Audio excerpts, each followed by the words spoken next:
আউযু বিল্লাহি মিনাশ শাইতানির রাজিম বিসমিল্লাহির রহমানির রহিম শরহলি সাদরি ওয়া ইয়াসসির লি আমরি ওয়াহলুল উকদাতাম মিন লিসানি ইয়াফকাহু কাওলি। আসসালামু আলাইকুম বন্ধুরা, আমি Syed Albi Chowdhury. Digital campus online ক্লাসে তোমাদের সবাইকে স্বাগতম। আজকে আমি তোমাদের ক্লাস 9 এর প্রথম অধ্যায় ইসলাম শিক্ষার প্রথম অধ্যায়ের আকাইদ ও নৈতিক জীবন নিয়ে আলোচনা করব। আকাইদ অর্থ বিশ্বাসমালা। ইসলামের মৌলিক বিষয়গুলোর প্রতি দৃঢ় বিশ্বাসকে আকাইদ বলা হয়। ইসলাম আল্লাহ তাআলা মনোনীত দিন ও জীবন ব্যবস্থা।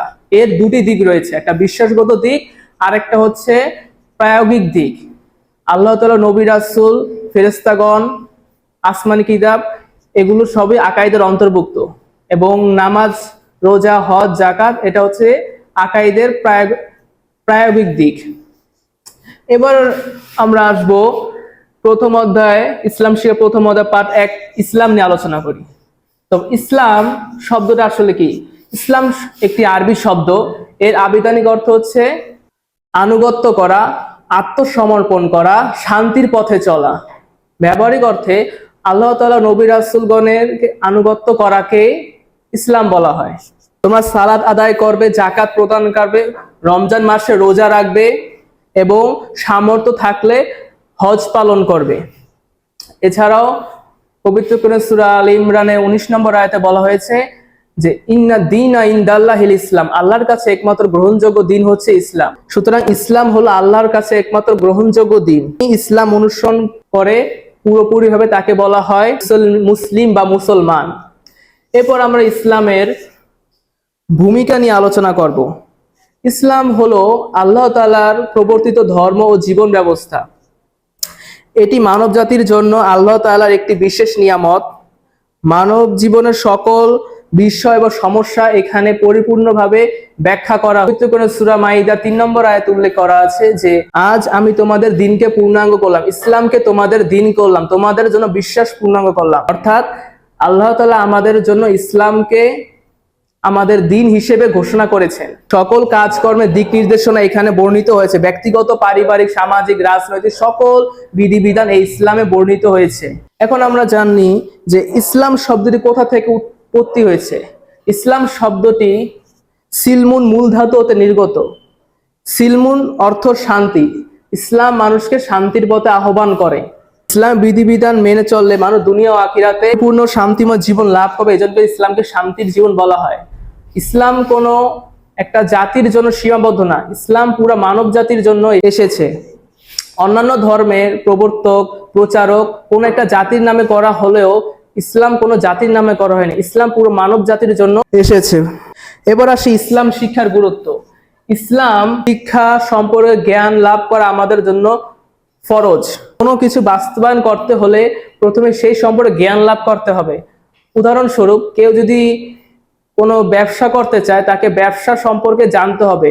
আমি কি ব্যবসা করব, ব্যবসার ধরন কি, কিভাবে করলে আমার এই ব্যবসাটা আরো লাভ হবে, কিভাবে আরো উপরে যাবে, ডেভেলপ হবে, সেই সম্পর্কে জানতে হবে। অর্থাৎ ব্যবসা করতে হলে আমাকে ব্যবসার মূল বিষয়গুলো জানতে হবে, তাহলে আমি ব্যবসা করতে পারবো। অর্থাৎ যে বিষয়টা আমি জানতে চাই সেই বিষয়টাকে আমাকে জ্ঞান অর্জন করতে হবে। ইসলাম শিক্ষার মাধ্যমে আমরা আল্লাহ তাআলার ইবাদত আনুগত্য করতে পারি। আমরা দৈনন্দিন জীবনে চলাফেরা, উঠা বসা, তা কিভাবে কি করতে হবে সমস্ত কিছু ইসলাম কুরআন শরীফে বর্ণিত আছে। এছাড়াও সততা, ন্যায়পরায়ণতা, দয়া, ক্ষমা, স্নেহ, বিনম্র, নম্রতা ইত্যাদি আমাদের অনুসরণ করতে পারি ইসলামের মাধ্যমে। এক কথা, ইসলাম শিক্ষার মাধ্যমে আমরা দুনিয়া ও আখিরাতে শান্তি ও সফল লাভের দিক নির্দেশনা অর্জন করতে পারি। এরপরে পার্ট 2 নিয়ে 2 নম্বর পার্ট নিয়ে আলোচনা করি ঈমান। ঈমান জিনিসটা কি? ঈমান শব্দটি আমনুন মূল ধাতু হতে নির্গত। এর অর্থ হচ্ছে বিশ্বাস করা। হচ্ছে আল্লাহ তাআলার প্রতি বিশ্বাস, তার ফেরেশতাগণের প্রতি বিশ্বাস, তার আসমানি কিতাবগণের প্রতি বিশ্বাস, নবী রাসূলগণের প্রতি বিশ্বাস, আখিরাতের প্রতি বিশ্বাস এবং মৃত্যুর পর পুনরুত্থানের প্রতি বিশ্বাস। ইসলামের মূল বিষয়গুলোর প্রতি পূর্ণ বিশ্বাস করাকে ঈমান বলা হয়। তো ঈমানের মাধ্যমে মানুষ ইসলামে প্রবেশ করে। এদিকে ইসলাম অর্থ আত্মসমর্পণ করা, আনুগত্য করা।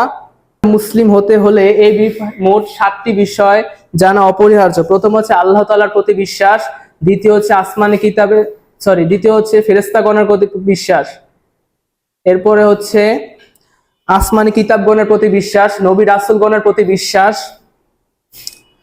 আখিরাতের প্রতি বিশ্বাস, তকদিরের প্রতি বিশ্বাস এবং মৃত্যুর পর পুনরুত্থানের প্রতি বিশ্বাস। ইমানের সর্বপ্রথম বিধান হচ্ছে আল্লাহ তাআলার প্রতি বিশ্বাস। আমাদের বিশ্বাস করতে হবে যে আল্লাহ ছাড়া কোনো মাবুদ বা ইলাহ নেই। আল্লাহ তাআলা এক অদ্বিতীয়, তার কোনো শরীক নেই। তিনি সকল সৃষ্টিকর্তা এবং পালনকর্তা। তিনি সকল গুণের আধার, তার সত্তা গুণাবলী অতুলনীয়।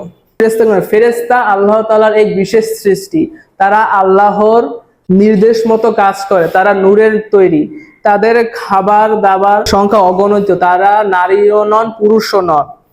একমাত্র আল্লাহ তাআলা ব্যতীত তাদের সংখ্যা কেউ জানে না। আসমানি কিতাব কি?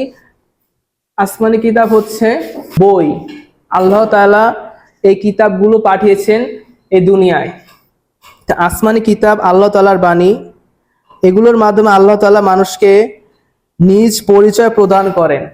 তার আদেশ, নানা আদেশ, নিষেধ, বিধিবিধান ইত্যাদি এগুলোর মাধ্যমে এসেছে।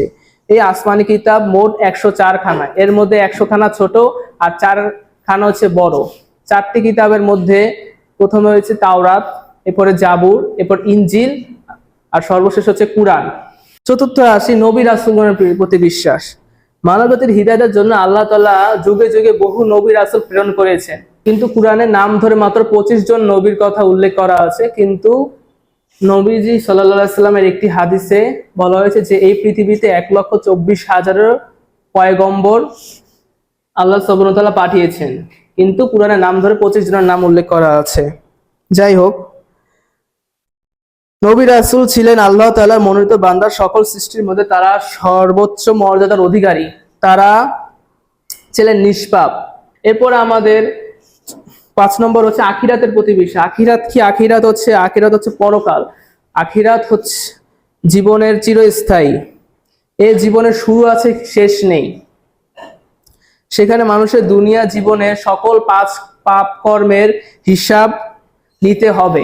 কবর, হাসর, মিজান, জান্নাত ও জাহান্নাম ইত্যাদি আখিরাতের জীবনে এক একটি পর্যায়। দুনিয়াতে আমরা যা কাজ করব, হোক ভালো হোক খারাপ, তা আখিরাতে সমস্ত কাজকর্মের হিসাব দিতে হবে, মাপা হবে।